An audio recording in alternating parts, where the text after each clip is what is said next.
Guy Ogata is a greasy, smelly orphan boy with no future in sight. But luckily, just before this little rascal was taken by the wolves, he stumbles across an infamous legendary sword, previously wielded by 1,000 demons before him, and suddenly turns into an overpowered demon lord with unlimited power and can do things beyond his wildest imagination, and also taking a beauty by his side. Our story begins somewhere in the middle of an underground ancient ruin, with a group of ugly researchers and some sweaty 9-to-5 constructioners who have been here for quite some time, trying to uncover an infamous weapon of destruction, capable of turning whoever wields it into the next legendary demon lord.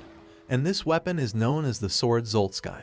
While they are digging to find the sword, some serious-looking fellows are seen in a helicopter, flying over to the same ancient tomb, trying to find the same sword as the researchers. The pilot and other man in the helicopter talk to their boss, otherwise known as the administrator, Mira, about the sword, and said they don't understand why everyone cares about it so much, and thinks it's a total waste of time to go looking for such an old sword. However, Mira tells them that if there were a hierarchy of weapons in this world, you can be sure that the sword swordsmy would no doubt be at the top of that list. They ask him why everyone wants it so badly, and Mira explains how this particular sword was forged out of the blood of exactly 1,000 demons, and the next person to touch it will be the 1,001st person.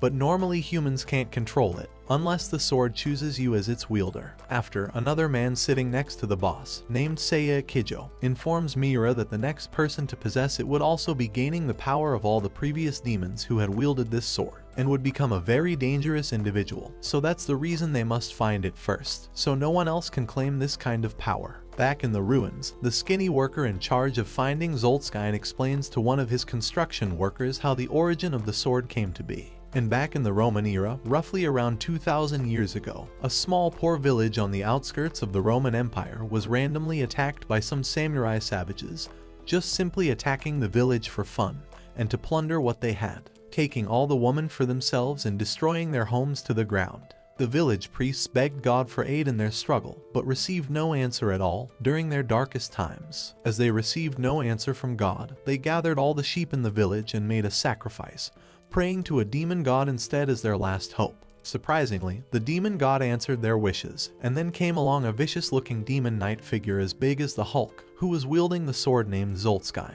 This was the first being to ever wield it. He is a giant beast-looking thing sent from the demon god himself, and once he drew the sword out for the first time on Earth, they say it howled in the sound of a beast. When this demonic knight arrived at their village, the battle was basically over in an instant, wiping out the Roman samurai savages, exactly as they wished him to do so. And right after, the same villagers bowed down before him, and started to pray to him like he was their god. But the demon knight didn't want their pathetic prayers, and told them they were all a bunch of brokies, and he started attacking the villagers that called upon him for help, and he basically started wiping out any type of life forms that stood in his way. Bro took the Sigma male lifestyle to a whole nother level. After that, the Demon Lord decided to play his new favorite game, War Thunder, which is the sponsor of today's video. War Thunder is the most epic free-to-play game out there for all of us anime lovers. Dive into the most comprehensive vehicle combat game ever made. You can choose from over 2,000 different tanks, planes, helicopters, and ships, and start battling other people in PvP battles. Every single one of these vehicles is designed really well, with so much attention to detail. Pick from a collection of vehicles that span from over 100 years of development, from the 1920s all the way up until the present day. My favorite is the Japanese 1S helicopter Kisarazu skin,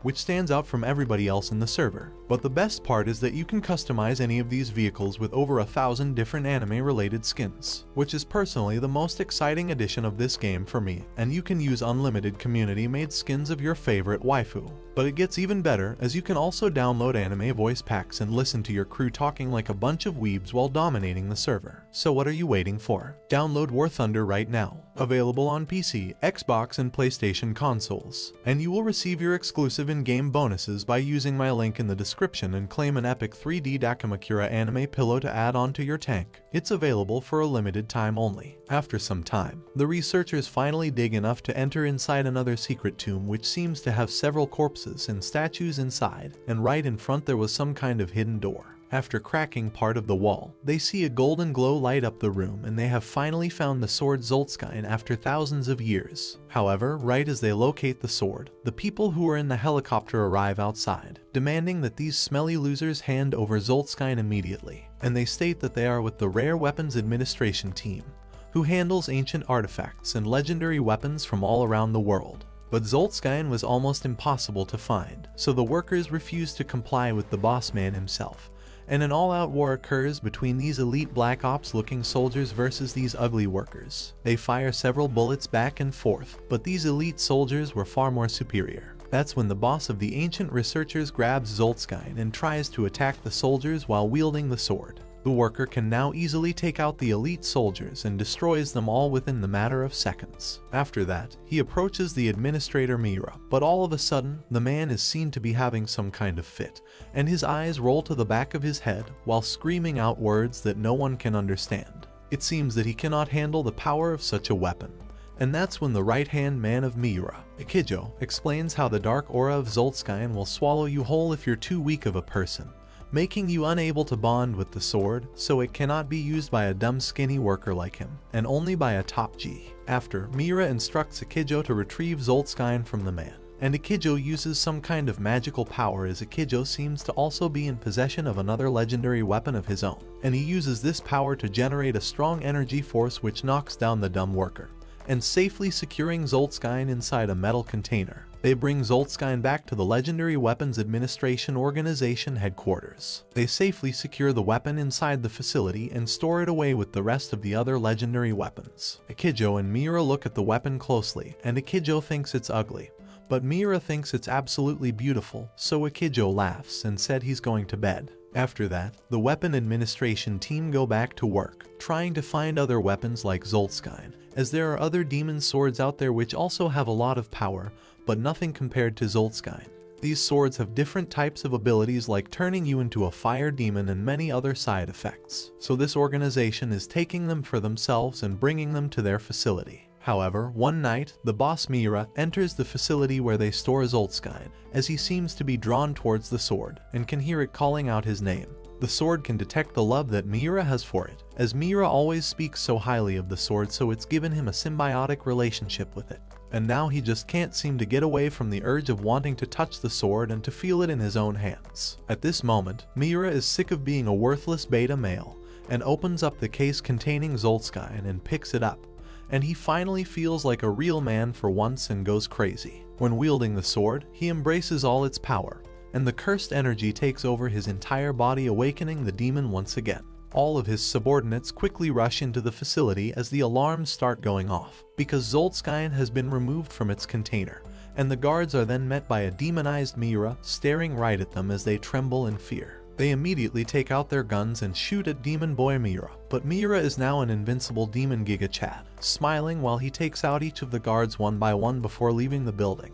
After that, we are then taken to a different scene in the anime, where we see an ordinary-looking man named Takashi, who is arriving back home from his long day at work. His wife Wakaba is expecting a baby anytime now and has just went for her final checks today, but doesn't want to reveal its gender to the father just yet and wants this to be a surprise. But Takashi is super excited to meet his newborn baby and to finally be a father, and after, the two of them leave home to quickly grab some treats from the store. Meanwhile, at a temple, we see a priest making a ritual, trying to appease a sword named Shiryo. The man can sense that the sword is crying inside and wants to taste blood. So to answer its call, he makes a special ceremony for the sword, inviting his little minion friends inside, and they all gather around it, and in the room they pray to the sword. But the sword seems to be calling out to a particular special boy, and tells him to drop some blood on the cloth that is hanging over the sword. After he does this, the boy gets excited and starts to lick it, turning him into an absolute maniac,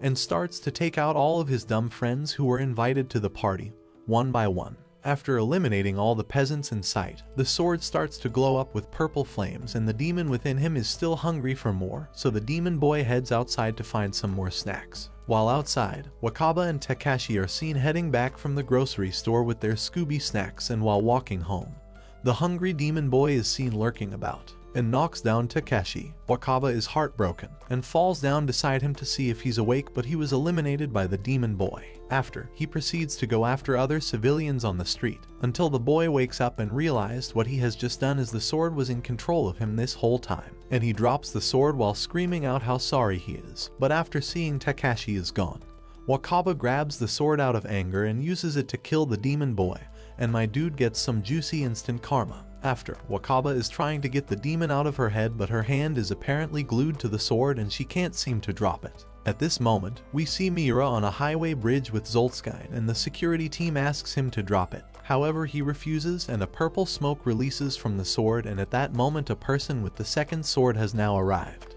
burning all the vehicles on the bridge, and challenges Miura to a fight. Both of them have got one of these legendary weapons, and since they are so close to each other, the sword transforms both of them into Metal Knight looking figures, and they now have some fancy Power Ranger armor. Miura explains how he is Zoltskine, the demon of death, and the other man calls himself the demon of fire, and they both start to fight in a crazy 1v1 duel match. But Miura and Zoltskine easily defeat the other guy within seconds, as he's just too strong. After the epic battle, we see a blacksmith strolling in the woods, and he stumbles across Wakaba's body on a tree. He is shocked to see the young woman like this, and before helping her down he hears the cries of a baby nearby. And there, we see the baby holding the sword in his arms. And the man, named Amanagata, explains how this sword has such a dark aura he can even sense it from a mile away. And just then, the baby holds his hand and the sword starts to speak to him as well, saying how he wants to live in someone again. And the man takes it upon himself to bring both of them with him and adopt the boy, who is given the name Guy. Many years later, Guy has now grown up to become the edgy weeb he was destined to become. He doesn't like talking to people, and his eyes only look at swords as if he will fight Kakashi in the mist. Sayaka, on the other hand, is a pretty normal high school student, but she refuses to take any boyfriends because she has been crushing for Guy for as long as she can remember. After school, she directly comes home and gets escorted by the jealous boy Tatsumi. She always goes to meet Guy and asks him to go out with her on weekends, but he keeps his eyes down like a Sigma male and says that he is busy. Sayaka decides to grab his knife and plays a prank on him, and Guy tells her to cut it out, but then Tatsumi grabs him by the collar and tells her to know his place as a minor character. Just then, Amon arrives on the scene and tells Sayaka to prepare for the ritual, as they will be purifying the Shiryu blade soon. Tatsumi doesn't like this because Guy is the only one who gets to feed his blood to the demonic blade, and he wants to feel cool as well. Amon tells him to grow up already and that Guy is special, but Tatsumi refuses to accept that, and on the day of the ritual, he takes off his blindfold, and this lets the blade take over Sayaka, who is holding her, and makes her attack the idiot. But Guy refuses to let this chance miss and jumps in by pushing Tatsumi away, and gets his arm chopped off, letting him evolve into the ultimate weeb who can do true cosplays of characters like Sasuke, Shanks, and future Gohan. After that, they take him to the hospital, but he keeps crying like a loser even 1 week after getting discharged. Amon says that he is just grieving the loss of his missing arm, and Sayaka hugs him and tells him that she will always be there if he ever needs a hand. Get it? She then tells him that getting a surgery must cost an arm, and that he should look into giving others a helping hand to earn some money on the side, and Guy starts thinking about his life decisions for once. While he is unconscious from all the hand puns that Sayaka abused him with, Amon decides to give him a hand and melts the sword down to create a metal arm for him. He does the surgery, and when Guy opens his eyes, he starts screaming internally, thinking just how cool his new arm looks and how he will be able to do even cooler cosplays like Ed from Fullmetal Alchemist and Gilbert's from Fairy Tail. While on the outside, he manages to utter some edgy words like, "Why did you waste Shiryu over me?" While all this is happening, the Shashidai send in their trusty agent, 007, Mr. Mickey, to participate in an auction to buy up the demonic weapon, Azoth's sword. The bid starts at $20,000 US, but escalates quickly to $1.5 million, just like the prices of eggs and bacon due to inflation. The bid ends up becoming a battle between Marcus, a rich-looking kid who could have been Batman in a wheelchair, and Mickey, but with access to all of the tax money, Mickey easily wins the battle and goes back home to the headquarters. On his way back, Marcus stops him by ambushing his car and offers to buy it for a fair price from him, or else he will have to use his thugs to break his legs. Mickey looks at the wheelchair and wonders if Marcus is just trying to be funny or just his humor is that bad, and then defeats his hired NPCs in a second. He tells the boy to shoo away, but suddenly, Miura arrives on the scene and says that he sensed a strong blade nearby and wants to challenge him to some real-life Fruit Ninja battle. Mickey tells him that he doesn't have any change and fights him back with his own legendary thunder sword, Falgon, which lets him run away like a chicken. He thinks that he managed to get away with the sword this time, but then turns around to see that Marcus ran away with the sword when he wasn't looking. Back at the swordsmith workshop, Ammon tells Guy to keep this arm close to him and to use this newfound strength to create a sword even stronger than Shiryu. After that, he walks out and starts up a flame and burns Shiryu's scabbard. Sayaka wonders why he did it, and Guy tells her that there is no blade that can match Shiryu and that it was a special sword. Back at the workshop, Tatsumi asks Ammon why he destroyed the legendary sword for Guy and if he is just that important for him, and Ammon tells him that in his 40 years of life, he hasn't managed to create a sword he can be proud of so far. But now, by combining Shiryu with Guy, he wonders if Guy will become something that he can be proud of. A few days later, when Sayaka is coming back home from her school, Tatsumi comes to escort her as usual, but on their way, he decides to lose his V card because otherwise he has no other choice. He knows that he is just a dumb loser and his only chance was sucking up to Ammon, but now he has chosen Guy as his favorite slave, and so he won't be able to get Sayaka at all. Just then, Guy arrives on the scene and pushes Tatsumi away. Tatsumi tries to punch him back, but Guy simply blocks it with his metallic arm and then makes him kiss the ground like a good boy. Shiryu's killing intent starts taking over his mind and he starts turning into a sword zombie, but Sayaka tells him to stop and he comes back to his senses. After that, he gets back to the workshop and starts banging his head on the wall to make the voices stop, but it's all in vain. Looking at him going crazy like that, Sayaka hugs him from behind and tells him that she is there for him, and this makes him calm down properly. On the other hand, rich boy Marcus wakes up in his fancy yet lonely villa and is greeted by his fake younger sister and online bot parents. He gets sick of living with fake people and tells them all to go away, and starts burning in his rage. Back at Shashidai headquarters, Mickey learns that Marcus got in an accident with his family which ice-skated them all to Narnia while he was left paralyzed from his waist down. Having lost the ability to stand up in any way, he seeks help from many doctors to become healthy, but all of them refuse to operate on him in defeat. Some days later, his ex-girlfriend comes to meet him and tells him that she will be getting married soon, and the groom is none other than his best friend, Johnny. She tells him that he might have committed a lot of sins, but she loves him and that he isn't invited to the wedding as they are planning to keep it private. Marcus looks at her dumb face while smiling and tells her that he will be praying for them from all his heart, and then watches her leave as he plans his sweet revenge. Just then, the demonic sword that he stole from Mickey answers to his revenge-thirsty soul and gives him the ability to stand up once again, and he decides to go and crash their wedding and starts by turning the priest into sashimi. But before he can do any harm, Mickey jumps in from the window and blocks his attack. He then tells the cheaters to go and run for their life, but Marcus uses his demonic powers and appears right in front of them. But just before he is about to strike the girl, he stops himself and lets the good angel win. Mickey arrives on the scene and offers to let him come to the Shashidai with him. He tells him that it is a palace for people like themselves and on their way. He explains that Shashidai is an organization which keeps watch over legendary swords and their wielders. In essence, when someone takes hold of a legendary weapon, the weapon starts corrupting them until they become manslaying monsters called Busoma. While becoming a Busoma is inevitable, some people can resist the turning process and slow down the process. Such people like themselves are called Chrysalis, and Shashidai is experimenting to find ways to cure them of their curses so they can return to their old lives, but until then, they are put to sleep to slow down the turning process. Meanwhile, a girl walks into Ammon's workshop and hands over a legendary spear by the name of Tenboki to Tatsumi. It turns out Ammon is not home, so he takes it to the master's place, and the girl says that she was supposed to sharpen it, so now she is here to return it to Ammon. Once she goes away, Tatsumi takes the spear out of its wrapping cloth and becomes a Busoma, and the first person he attacks is none other than Full Metal Guy. With Tatsumi going on the offensive with the legendary spear, Guy's arm starts tingling as well, and it starts taking over his mind. He doesn't become a Busoma but totally loses his mind, and the arm transforms into a blade. He starts fighting Tatsumi, and their battle leads them through the woods and into the city. During their battle, Guy manages to strike through his ribs and manages to make him bleed. After that, Tatsumi runs into the city and transforms into his Power Ranger form and tries to jump at him with his spear.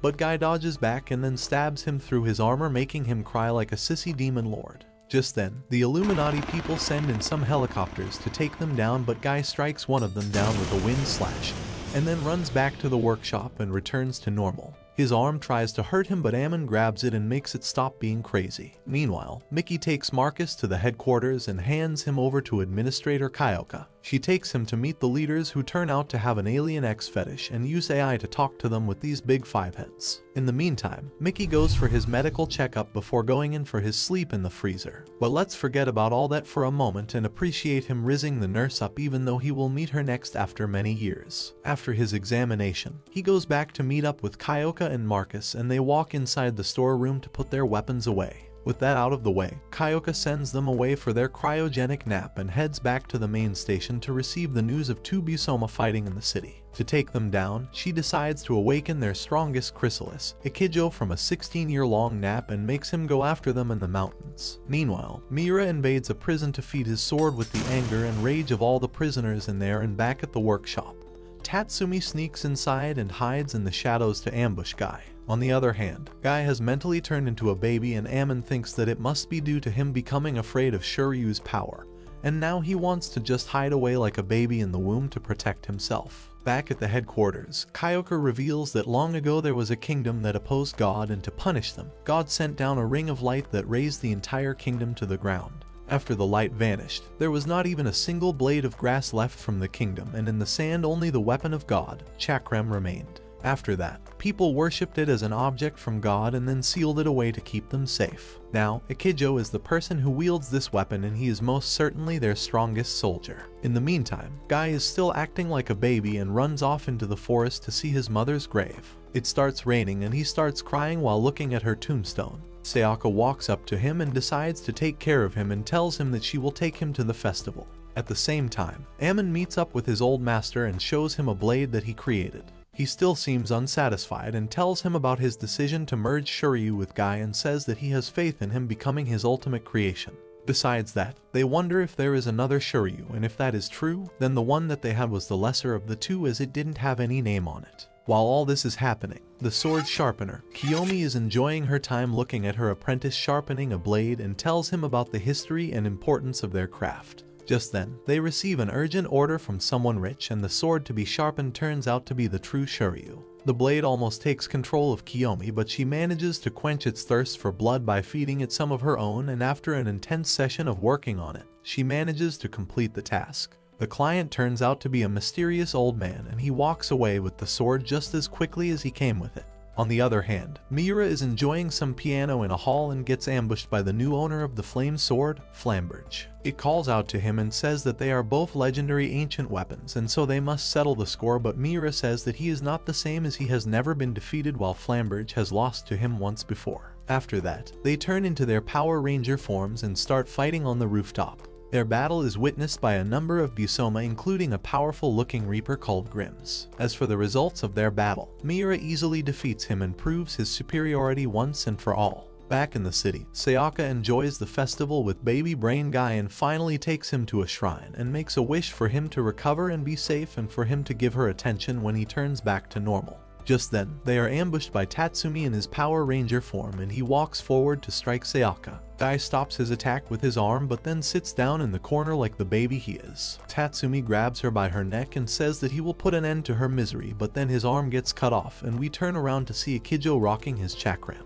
He starts fighting him one-on-one and easily one-shots him with his special ability that binds him in a ring of light, and then melts him away from the inside out. After defeating him, he turns around and proceeds to walk away, wondering why they woke him up for such a weak opponent, but then he feels the demonic gaze from Guy's arm and he realizes that the baby boy is his actual target. After that, he walks up and punches Guy in the face, making him fall back. He starts crying while calling his mama, and Sayaka tries to protect him, but Ikijo makes her stand aside and grabs him by the collar. He tells him to show him his true colors, but then the old man, Kaijitsu, arrives on the scene, and he tells Ikijo that he must be with the Shashidai and tells him to come along. He takes him to his house and says that he knows their counterpart called Gabai as well. In essence, Gabai are regular humans who train their spirits to fight Busoma, while Shashidai fights them using Chrysalis. He introduces him to a Gabai known as Soin, and we all know he plays top lane. He challenges Ikijo to a battle and forces him to use his weapon, but during their fight,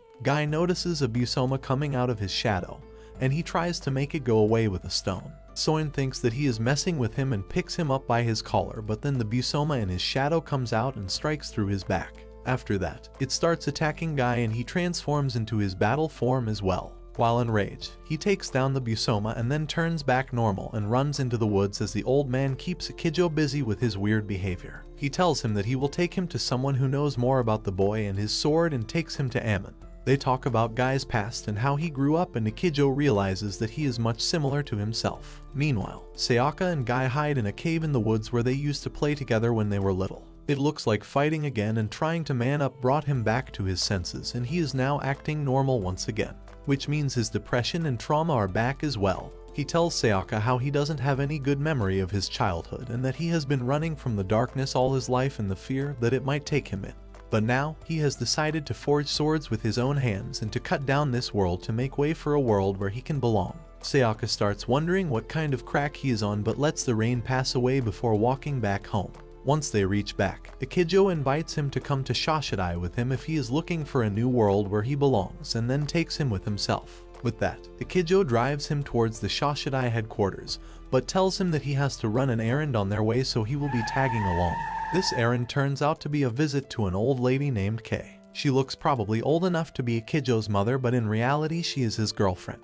Akijo explains the whole sleeping in ice and being frozen in time thing to Guy and says that Kei is one loyal woman who waited for him even though he himself didn't know how long it will take before he will be awakened.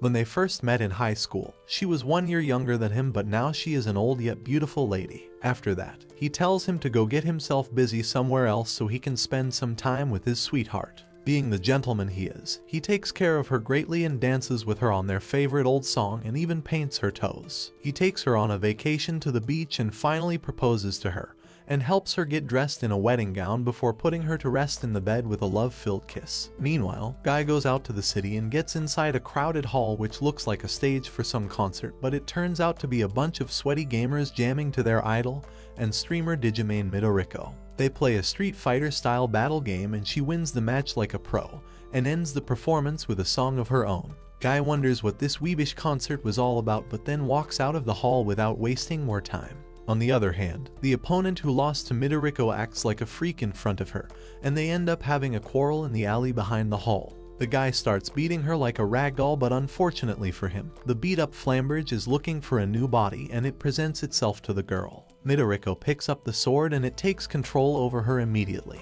After that, it plays some Fruit Ninja with the guy in front of her and then climbs on top of a building and starts shooting fireballs everywhere like a maniac. While all this is happening, the headquarters try to contact Akijo, but he's too busy making the last moments of his wife happy, so Guy ends up having to keep the Busoma in front of him busy. He transforms his arm into the sword version, but this time he is still under control. He fights her for a little bit, but he still doesn't know what he is actually doing and ends up getting pushed on the ground anyways. Just then, Akijo arrives on the scene and launches a bunch of light circles at her. She blocks them all and then decides to run away because getting beat by more than one hot guy isn't in the Flame Swords bucket list. Guy asks if they should follow her, but Akijo says that he's not in the mood and they just get back into the car. Somewhere in the ocean, a rich fat lady rests over a chair that is constantly begging God to either let it break away or to call the woman back up. She is Yasuko, the rich lady who has hired a bunch of treasure hunters and a professor to find the famous lost treasure of Captain Jack Sparrow.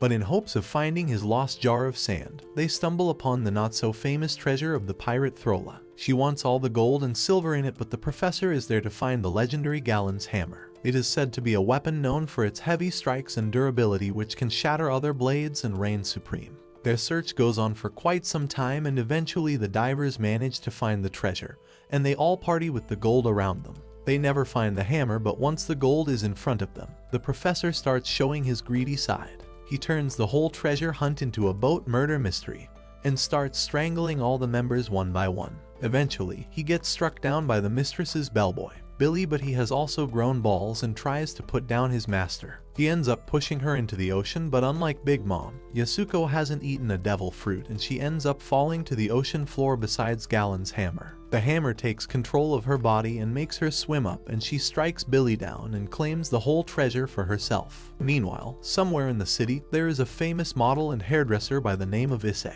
His backstory goes something like this. One night he found his sister and some of her friends murdered by a girl with long blonde hair that shines under the moonlight. He has been living all his life in search of her to take his revenge, and that's why he always carries a shotgun with him in a bag. While going about his business, one day he finally comes across this woman, and after dressing her hair he walks out in front of her and shoots her down. But to his surprise, the bullet wounds simply heal up and she reveals herself to be a Busoma with 2 weapons and gives the ice sword, Nebastigma, to him. She tells him that one day he will transform into a Busoma as well and to enjoy his life until that time.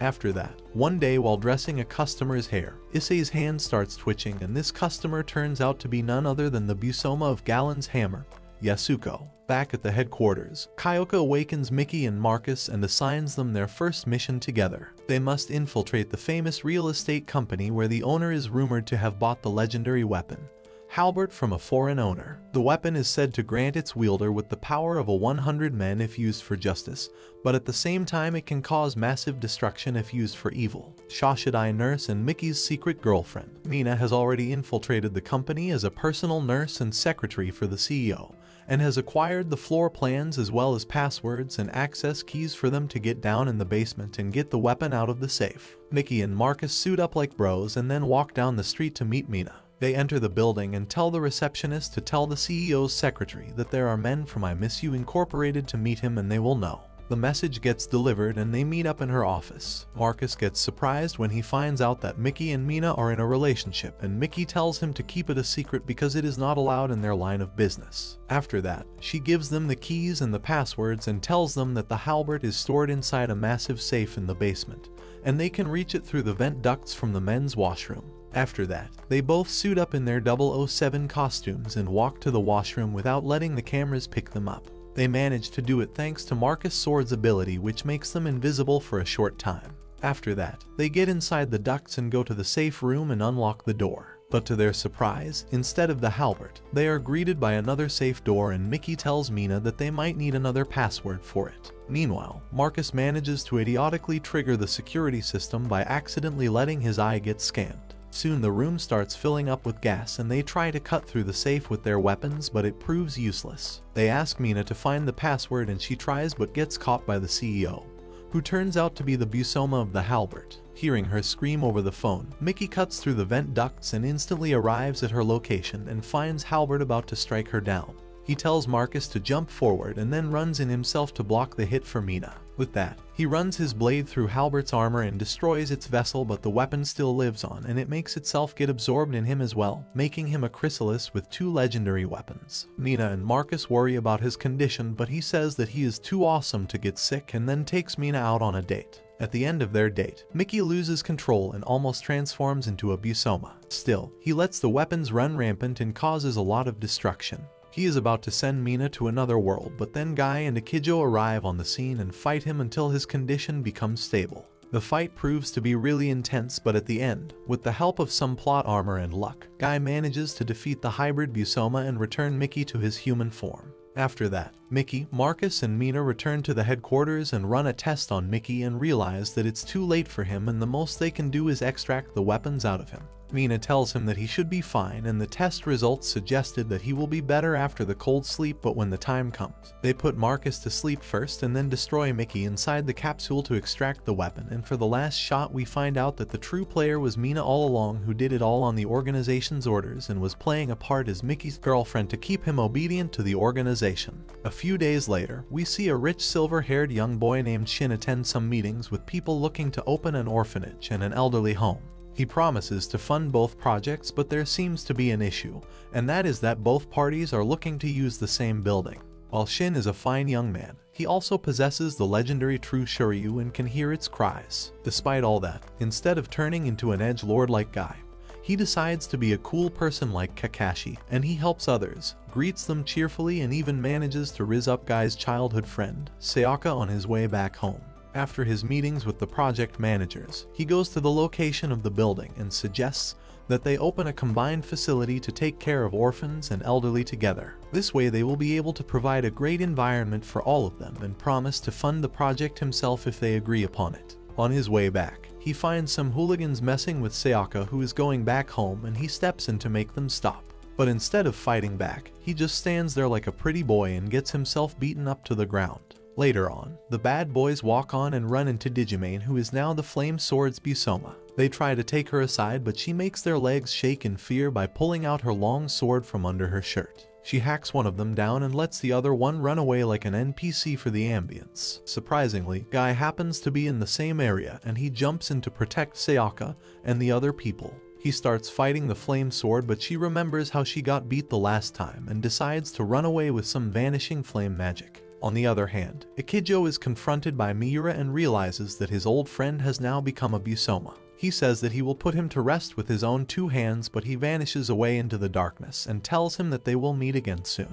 The next day, Shin decides to join Sayaka's class, and I don't know about him, but my boy Guy is losing his game due to being an edgelord. Shin joins the school to grow closer to Sayaka so he can get information about Guy out of her. He wants to know who is the guy with the other half of Shiryu, but at the same time, he is simply an outstanding individual, and makes all the girls around fall for him with his Riz pheromones and green paper. After learning about Guy's identity, he thanks Sayaka for helping him out and listens to her talking about how they used to play together when they were kids. On the other hand, Guy and Ikijo finally get back to the headquarters and get an earful from Kyoka. She welcomes Guy and tells Ikijo to report back for his cold sleep, but he says that he has some business to take care of before that, and so he won't be sleeping anytime soon. He then reveals that he had this feeling that he had seen her somewhere before, and he just realized that she is actually Miura's little daughter. He tells her that he ran into his Busoma and wants to take it down. She goes to the elders' room and tells them about the situation, and they say that they have been developing a secret weapon to fight Busomas and will be using them on Miura. Meanwhile, we see that Mina goes under a memory install and a plastic surgery to become similar to Marcus' ex-girlfriend, Erica, and her new job is to keep him on her leash so he remains loyal to the organization just like his simping friend. Right now, they don't have any cure for returning Busomas or Chrysalis into humans, and so they have to eventually put all of them down themselves. To keep the living ones loyal, they must create reasons for them to stay and obey their orders, and that's how they play this game. Back on the battlefield, Miura walks in and is ambushed by a squad of the Illuminati robots, but he simply crushes them all like some toys and wonders when Ikijo will come to give him a serious fight. Watching the robots fall one after another, Kyoko requests Ikijo to go and put her father's soul to rest, and he says that he will be taking his bellboy, Guy, alongside him for field experience. After that, they both make a cool entry in front of Miura and prepare to fight as Ikijo activates his chakram and faces off against him. Before the final battle, Ikijo makes Guy promise that if he were to turn into a Busoma during their fight, he must slay him. Guy asks him if he didn't say that he was weak, and Ikijo says that in that moment when he slays him, he will have his answer. Back in the present time, they start their battle with Miura launching an energy wave attack, but Ikijo dodges it swiftly and strikes back with multiple light energy rings. Miura cuts through them all and then stands still with his sword in front of him. Ikijo shoots him with multiple energy rings, but Miura simply rushes through them with his sword and engages him in close combat. As the fight drags on, Ikijo starts losing more and more stamina and energy, and his weapon grows weaker. He starts getting hit by Miura's energy attacks and his movement becomes sluggish. Still, he manages to match up against him and at one point captures him in his light ring and goes for the final strike, but just then his Busoma factor grows and he loses all his power. Miura breaks away from the light ring and then sends him flying with an energy wave attack. He then transforms into his armored form and starts walking towards an injured Ikijo and says that he did good for a Chrysalis, but now it's time for him to go to sleep once and for all. Things look bad for him as Miura goes in for the final strike, but Guy decides to finally show that the name of this anime is Sword Guy and not Sword Ikijo, and steps in to block the attack. He tells Ikijo to tap out for the time being and rest up as they won't be able to take him out alone. He then starts fighting against him in an intense sword fight. While he matches him up, Ikijo decides to support him from behind by shooting a bunch of energy rings, and Guy takes this chance to deliver a heavy hit to the demon blade. It looks like they will finally win as Guy rushes in for a final strike, but his attack gets stopped by Grim, who has been watching their battle from the sky. He turns around and tells Miura that it would be a shame to lose him right now, so he will be giving him a helping hand this time. Ikijo tells Guy about Grim and how he is the first ever Busoma to ever come into existence. He says that they won't be able to defeat him on their own, but with no other choice left, Guy lets out a battle cry and charges straight at the raid boss in front of him. They start exchanging blows and Guy's transformation starts taking over with every hit as he draws more and more power out of Shiryu. In the end, he completely transforms into Shiryu's armored form, but Ikijo stops him with his rings and lets him kill himself so he can bring him back to senses. As Guy runs his blade through, Ikijo lets himself transform into a Busoma and emerges from the light as a fully armored Chakram Busoma. With that, the two titans face each other and prepare to fight in a deadly battle. War Thunder is free to play right now on PC, Xbox, and PlayStation consoles, so make sure to download War Thunder for free using my link in the description, and claim the anime body pillow pack if you're new or haven't played for 6 months. It's available for a limited time only. Even if you're already a dedicated soldier, don't worry because every person who uses my link will get the body pillow. Thanks for watching my fellow plot boys, watch this next video and take care.